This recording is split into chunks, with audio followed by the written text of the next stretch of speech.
I am Mary from Mary's Heirloom Seeds, and welcome to my weekly live chat. Let me see if I can make sure I'm visible and see if you can see me. Alrighty, everybody. I am live outside today. Once again, it's nice and warm. It is hot, hot, hot. It is humid. And today, my topic is DIY composters. Hey, hog legs, thanks for joining me. So we got a storm coming, maybe. It was supposed to be raining by now, but it's not. So I'm gonna try and get to my live chat here, and hopefully everybody can see me. All right, there we go. So for those of you just joining me for the first time, welcome. Hey, Alan, for those of you joining me regularly, welcome back. Alan, yes, it is 101 with the heat index where you are, and happy spring in East Texas. Hey, Monica, you made it, and you got Esther's daughter as well. So Monica was my inspiration for tonight's video, actually. She's a regular on my Facebook page. We're friends, and check out, if you're on Facebook, check out the Mostly Feral Gardeners page group that I set up, and you can ask your questions there too. Hey, Moonblade, thanks for joining me. So I try to go live here every Thursday at 5 p.m. Central Time. For those of you on the East Coast, it is 6 o'clock, and for those of you on the West Coast, it is 3 o'clock. Hey, Christian, haven't seen you in a while. Thank you for joining me as well. So I'm going to talk about a couple things that are important with a DIY composter. That's do it yourself. And again, Alan mentioned how hot it is. Yes, it is very hot, and I am needing to stay hydrated while I'm out here. I just spend the morning in the heat, hauling soil, finishing up a couple raised beds that need a little bit of a top off, some container gardens as well. I've been answering so many questions this week. It's great. I'm super excited.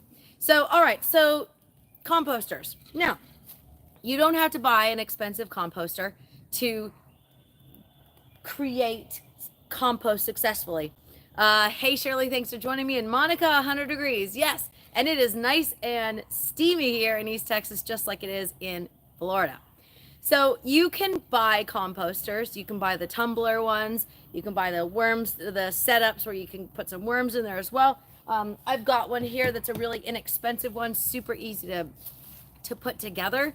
But it's literally like 6 panels or 6 pieces of plastic, and you just put it all together. You don't have to use something fancy or anything that you buy. I'm sorry, I can't see because I've got spots on my glasses. It's already sprinkling here. So I'm hoping that we can get through this video. Before I get started for the meat and potatoes of the video, in the description section of this video, you will find links to my comprehensive planting guide. You'll find links to sign up for my emails. Let's see, rain coming soon. 86 in East Texas. Yeah, 86 with like a heat index of like 99. So I do feel it sprinkling, so I'm going to get this done and awesome. Keith Scott says, is it normal to be talking about compost? Heck yeah. Is it normal to be talking about animal poop for manure? Heck yeah. Is it normal to be talking about seeds and growing food? Abso-freaking-lutely.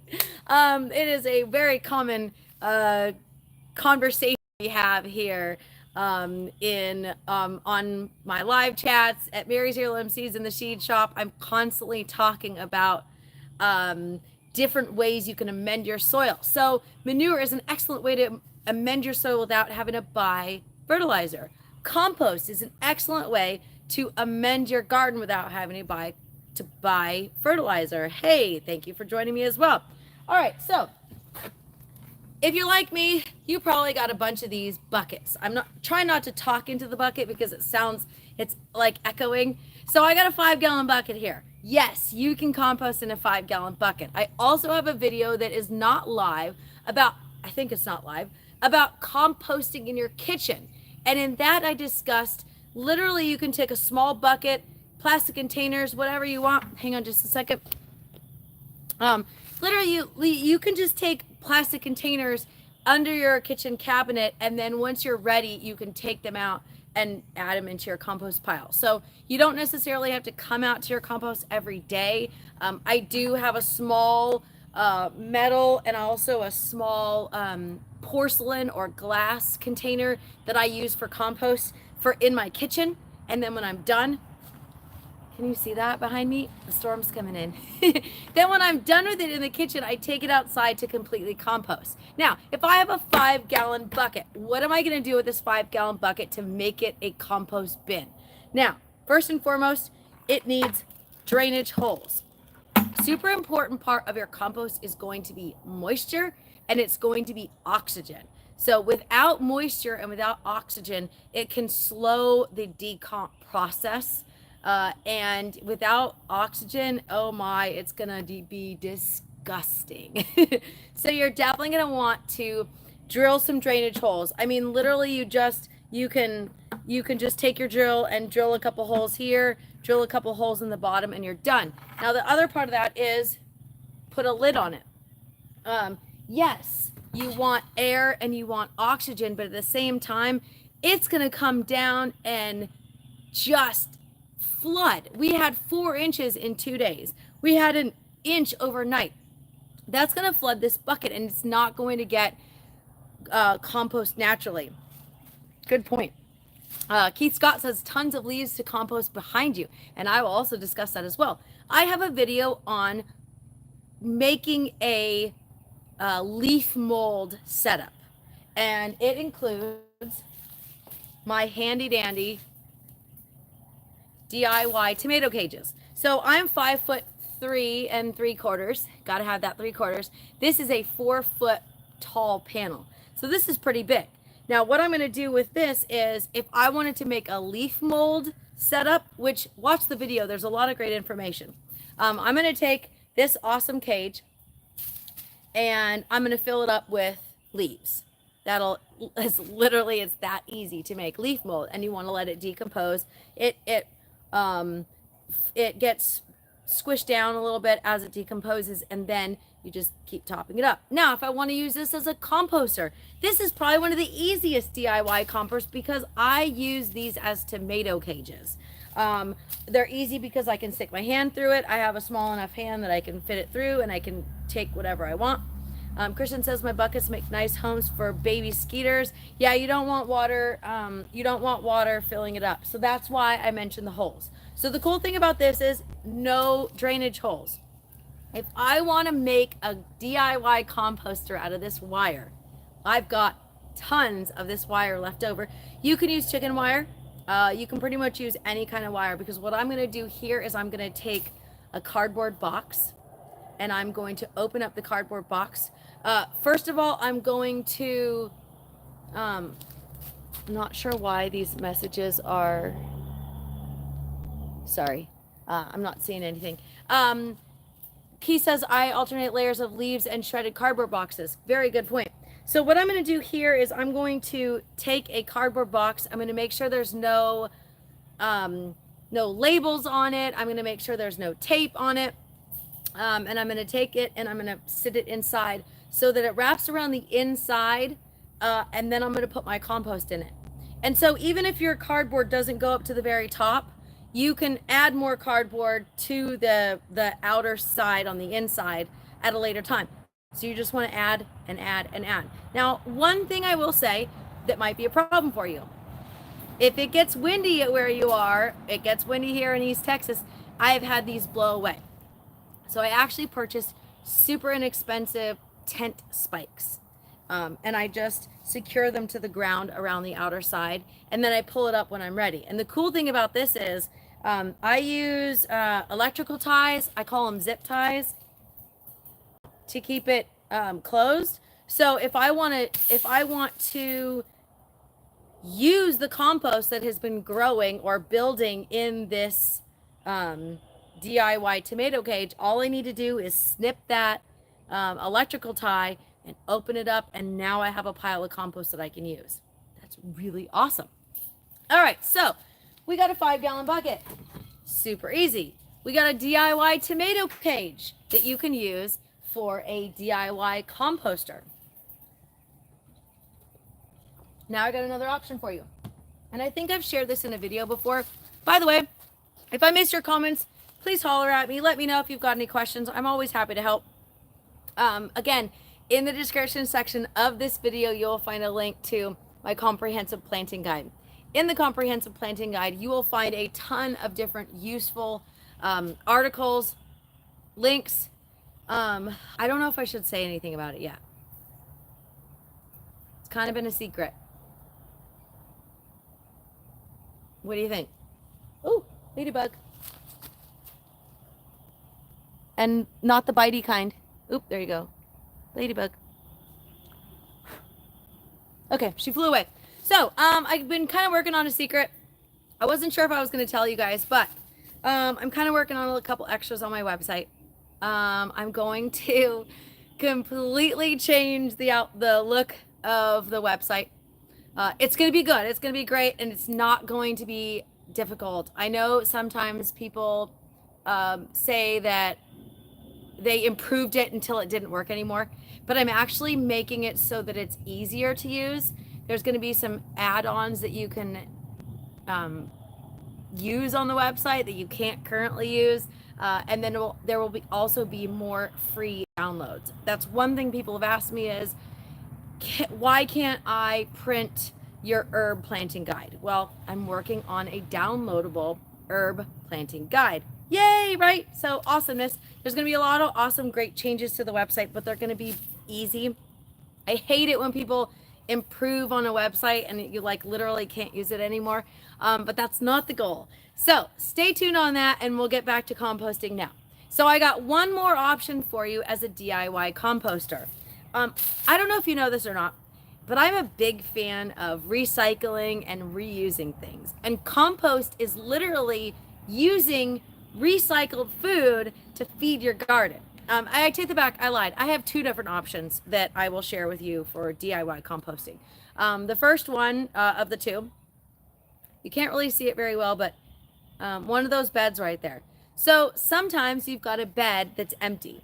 Or maybe you have a bed that, I don't know if you're like me and you like to add more beds and more gardens to your area as you grow, right? And so sometimes I'll have a bed and I see one over here that's mostly empty. So what I've done there is I've literally taken my food scraps, I've taken my garden scraps, and I've piled it in there. I don't know if you can see, can you see that pile right there of greenery? That was a bunch of mustard greens that either I ate or they bolted and they were just done for. So I pulled them out and I put them on put them down on the ground for scraps. My chickens will eat those. But when they're done eating those, I'm going to take those and I'm going to put them in that empty raised bed. And then once that empty raised bed is halfway full, I'm going to top it off with soil and I'm going to let everything compost down. And then we will have a super easy, ready to go. I didn't even need to use an extra. I've just created compost in a raised bed. So that I would say would be probably the easiest way. I'm not even going to call it the lazy way because there's nothing really lazy about it, but it means that you are creating compost in place, and it means that you're not going to have to be moving compost to another area. And I really like that because I already have a lot of work on my plate. So between all of the different gardens we have around the property, sometimes creating a situation or a growing spot that is in place is so much easier than, say, creating compost in a composter and then having to take that and then bring it to your garden. Esther's daughter says, great idea. Awesome. Thank you very much. So last but certainly not least is another bin. Now, you don't have to use any particular bucket. This is just what I had in my garden. And if I'm being honest, it's the bucket that I sit on usually when I'm going live. So this is just a bucket that I had laying around. So you can use a kitty litter bucket. You can use a 5-gallon food grade bucket that you can buy in the store or you can buy online. So you can pretty much use whatever you have. It doesn't have to be this particular bucket. So this is literally just what I have.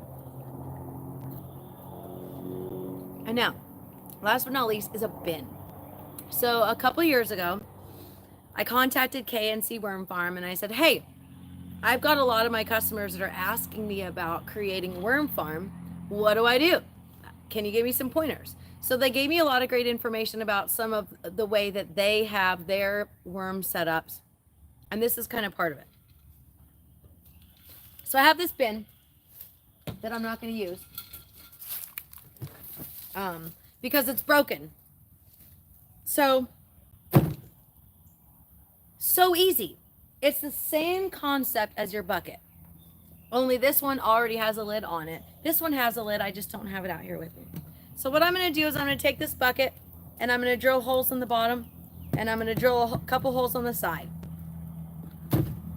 That's it. So the cool thing about this is, like I said, it already has a lid.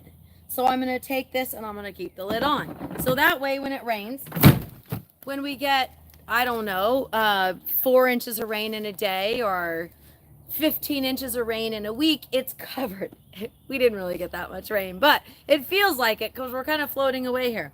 So this is one of the things that you can do is putting that there. Now, Keith says attach a post 6 inches above the ground to remove complete material from the bottom 6 opening. Okay, so you're doing T-posts. So that was another option that a friend of mine suggested, and that is a pallet composter. Now I have pallets. So I could create a pallet compost piles. I have created that.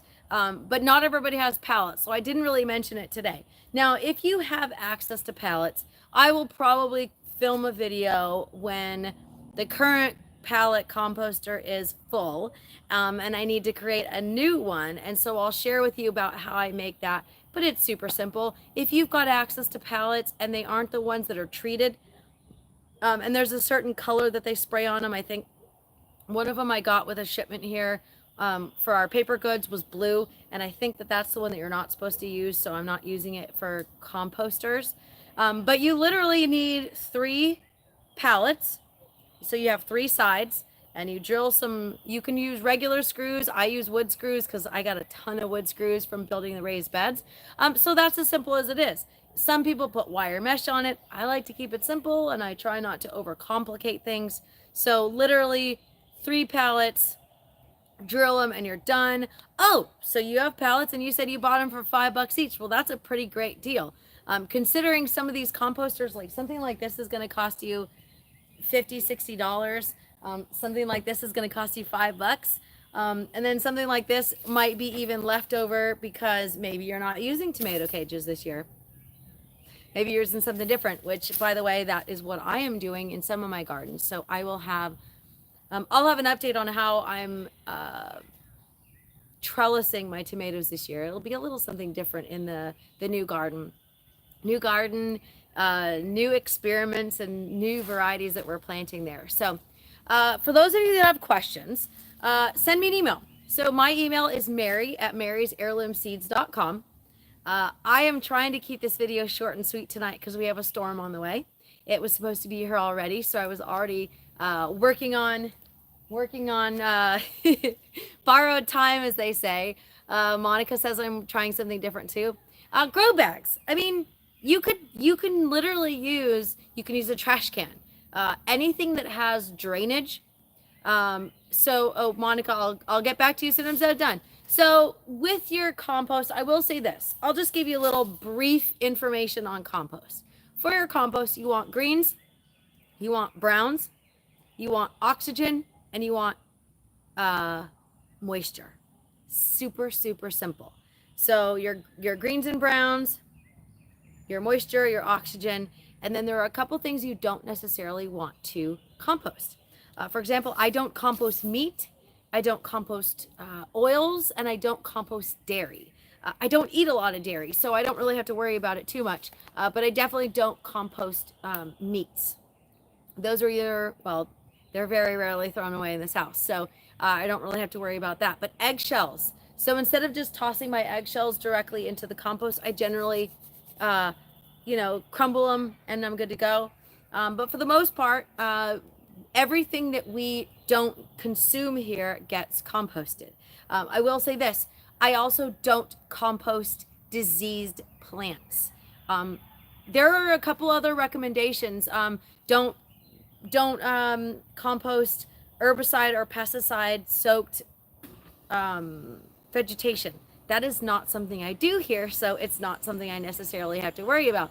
But disease plants in particular, if you've got powdery mildew, if you've got blight, don't put them in your composter. But if you've got radish, for example, and maybe you only like the radish root and you don't like the greens, and maybe you don't have chickens to toss those to, so you can throw those the tops of your radish in here. Newspaper, definitely. Newspaper is part of your browns. All of this luscious dead leaves here, those are my browns. Browns and greens, I'm pretty sure. Sorry if I mixed them up, I apologize, and I will answer in the comment section below. It's hard for me to remember all the things that I talk about. So awesome, thank you for joining us. Delight as well. All right, everybody, I am Mary from Mary's Heirloom Seeds. We've got a seed sale going on right now until May 16th. You can use code THANKYOU24 at checkout in the little box mark checkout, and it'll save 10% off your order. We'll have a seed giveaway coming very, very soon. I think I'm going to give away one of my new tumblers in the next one. Check out, if you're on Facebook, check out Mostly Feral Gardeners. That is our Friends of Mary's Heirloom Seeds group, and you can post pictures. You can post your questions. Just please read the rules before you join. Hey, Agape Field, thanks for joining us. Hey, Tilly, thanks for joining us. So tonight's topic was DIY composters. It is so easy to make your own compost bin pile. Hey, listen, I've talked about all these different containers. You can do a compost pile. It doesn't have to be pretty. It doesn't have to be contained. And it really just depends on what your space is. Because I'm not in my main garden today. If you notice, I'm in the woods. But I do have in my main garden that is fenced. I call it the main garden. It's not the biggest garden I have, but it's fenced.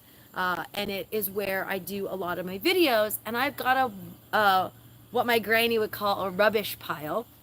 And it's literally just downed leaves and branches from the trees. It's plants that I pulled up from the ground and I've piled it onto one certain place. And it's not where I put my food for my kitchen, for example. It's just debris from the garden that can go in my compost pile. So that is another way. It doesn't have to be anything in particular. It could just be as simple as a pile. Alrighty, everybody, I am Mary from Mary's Heirloom Seeds signing off. If you have any questions, please send an email to mary@marysheirloomseeds.com. If you've got some questions or some pointers that you want to share with me as well, you're more than welcome to send that to me. My website is marysheirloomseeds.com, and I am Mary. Yes, there really is a Mary. I'm going to sign off and get maybe planting before it starts raining again. Thanks, everybody, and happy Thursday. Oh, and happy planting.